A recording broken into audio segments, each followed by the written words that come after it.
Hey YouTube, Maddie's Daddy 12, Team JMT. Gonna give you guys another discussion video. We're gonna be discussing stuff you guys can do off the table to make you a better duelist. But first, I want to give a great shout to my wife. She made these great little business cards for me. So whenever we run into you guys, either in Nashville on December 11th or in Louisville December 18th. Also, look for us in Indianapolis, January 8th, at the regional events there. Come up, get one of these cool little business cards. Yeah, I'm here with Sidekick, just relaxing on the couch. Yes, sir. And Dristo Erden 5623.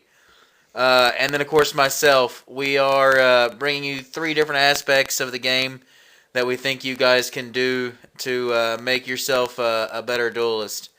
Sidekicker, you want to start it off? Organization.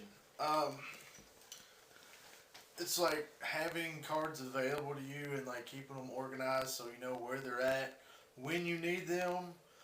It's just like some tech choices, some cards that might get popular as some new cards are released. For instance, and we got them organized: monsters, normal monsters, life point increasing monsters, spells, traps.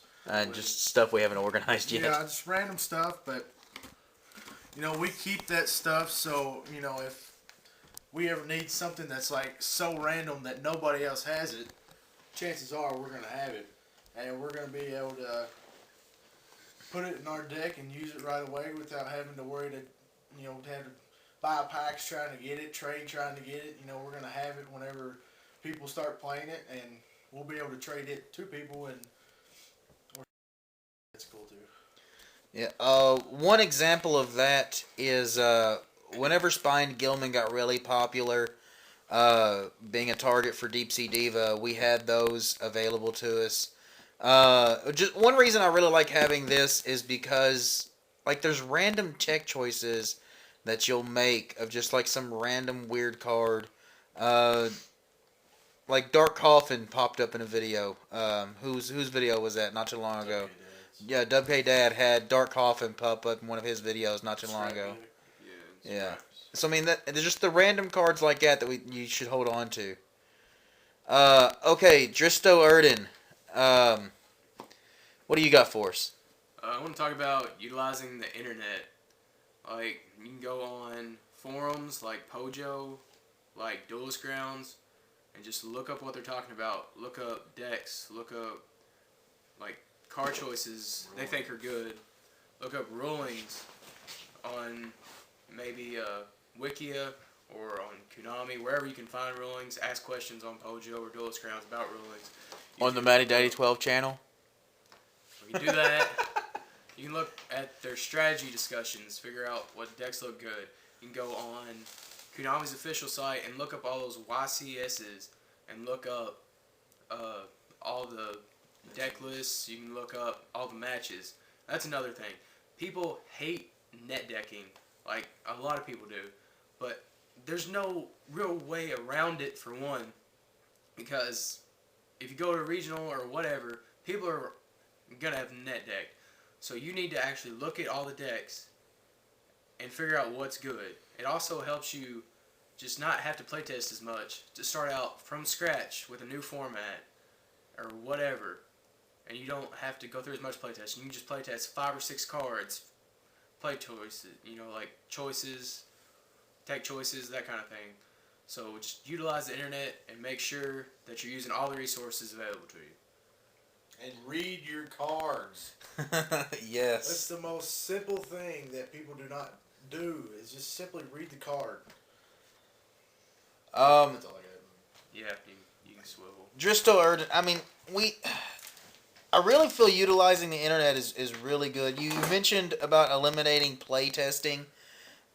I really feel like you can net deck something and just take the basic ideal of it, and I mean, these are guys that have already play tested what you're playing, So they've already done half the work for you. So I mean, yeah, I really agree with that. That's like such a big part of it. And I mean, it's not like a Blackwing deck is really that much different than everybody else's Blackwing deck. So I mean, you're gonna have the same choices as everybody else. I mean, you can say it's net decking, or I mean, do you really net deck something because you're playing two Bora instead of three, or you're running three Bora instead of two? I mean, no, it's Blackwings. You're gonna want to run Bora. So yeah, I mean, I agree. Okay, last is me, and I feel one thing that you can do off the table that will make you a better duelist is surrounding yourself with better duelists. Um, if you want to be a successful businessman, you surround yourself with people that have already established businesses. If you want to be a good car salesman, you hang out with car salesmen. I mean, sure, you're at work, but you hang out with car salesmen. If you want to be a better duelist, you hang out with better duelists. You have the chance to play test against better players. When you play test against like just trash players, no offense, I mean just local players, they make misplays. They run random cards, and your deck looks better than what it should because you're playing against a lower level of player.